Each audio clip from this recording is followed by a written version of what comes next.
allow me to speak for a minute. I think the whole idea was to shock the audience with a new me, Neil 2.0.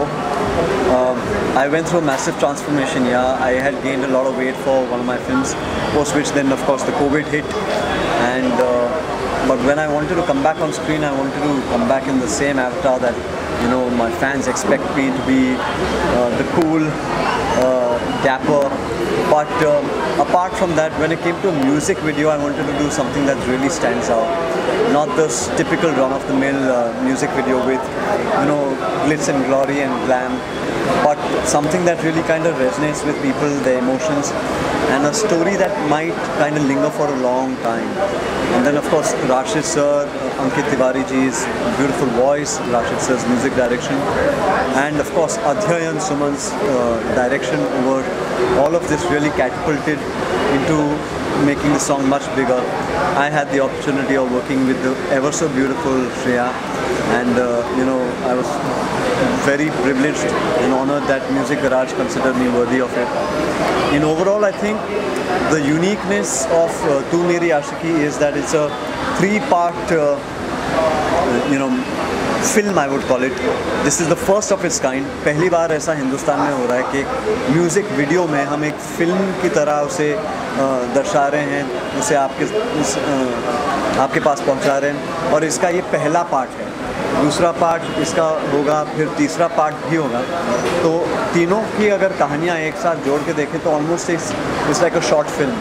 But music की industry में शायद ये पहली बार हो रहा है, और उसका ये एक्स फैक्टर मुझे अट्रैक्ट कर गया, और I am very happy that people are loving it. Great response. We are already touching some great numbers, and yeah, nervous. Very nervous. I think it's Shreya's debut, but I think I'm as nervous as her. Yeah. After debut music video में same year as Shri 100 years.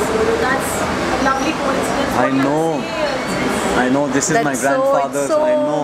It's like. I know this is my grandfather's centenary year. Mukesh ji को उनकी birth anniversary है, 100 साल पूरे हो गए हैं, और उन्हें गए हुए करीबन 50 साल हो चुके हैं। फिर भी आज की युवा पीढ़ी तक भी आज भी मुकेश जी को याद रखती है, और उनकी वजह से उनकी सारी पीढ़ियों को, उनके सारे जनरेशन्स को इतना प्यार, इतनी इज़्ज़त दी है। तो जाहिर सी बात है कि जब उनका सेंटनरी ईयर है तो म्यूज़िक को लेकर कुछ ना करें ऐसा तो हो ही नहीं सकता था। तो जहाँ मेरे पिताजी वर्ल्ड टूर्स कर रहे हैं उनके शोज़ और उनके गानों को लोगों के दिलों तक पहुँचाने के लिए, तो मेरा एक बतौर एक्टर की हैसियत से फ़र्ज़ बनता था कि मैं भी म्यूज़िक को लेकर कुछ करूँ।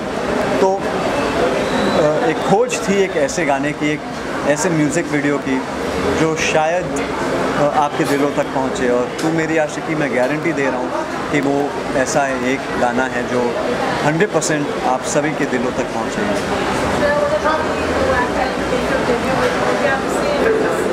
मैं आपको सच बताऊं तो मैं नील की बहुत बड़ी फ़ैन रही हूँ जब से मैंने न्यूयॉर्क देखी है और जॉनी गद्दार देखी है, और जैसे ही मुझे पता चला कि मैं इनके साथ काम कर रही हूँ, पहले तो of course I did not believe, because as a debutante it's a very big dream for me to work with somebody who is worked in 30 films.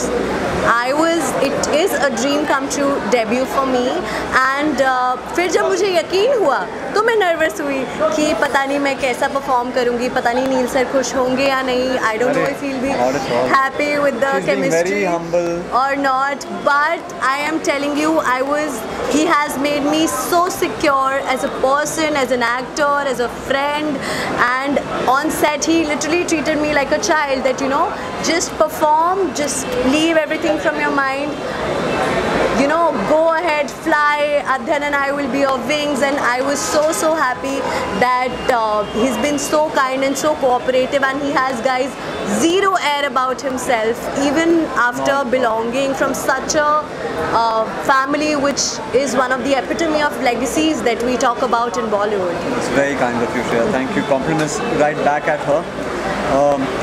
I'm very privileged and honored to have worked with Shreya. बहुत मुश्किल गाना है, 6 minute में बहुत कुछ आप तक पहुंचानी है बातें, तो इस 6 मिनट की फ़िल्म मैं कहूँगा, अध्ययन सुमन जी की एक 6 मिनट की ये फ़िल्म है। उस पैमाने पे हम लोगों ने शूट किया है इस गाने को, दुबई में शूट किया है और 50 डिग्री हीट था। तो जहाँ आपकी हीरोइन नॉर्मली अक्सर आपकी वैनिटी रैंस और इन सब चीज़ों के बारे में डिमांड करती, श्रेया इतनी ही कोऑपरेटिव थी और उतना ही दमदार परफॉर्मेंस भी दिया है श्रेया ने। और मैं मानना चाहूँगा कि वाकई में ये एक अव्वल नंबर का डेब्यू है, बहुत ही अलग किस्म का डेब्यू। जैसे जॉनी गद्दार में अलग किस्म की एक फिल्म करके डेब्यू मैंने की थी, मैं ये इनकी जॉनी गद्दार मानता हूँ। ओह सर, ये आपने बहुत बड़ी बात बोल दी। And I can not wait to work with him in part 2 and part 3 because मतलब मैं आई एम जिप्ड, बट अगर आप स्टोरी सुनेंगे तो you will be just like what what a very exciting part 2 and part 3, very exciting guys. उम्मीद कर रहे हैं कि पहले पार्ट को बहुत प्यार दें, है ना? हाँ, बहुत, जितना हमने इसे बनाने में प्यार दिया है, हम चाहते हैं कि आप तक पहुँचे और आप भी इसे उतना ही प्यार दें। And yes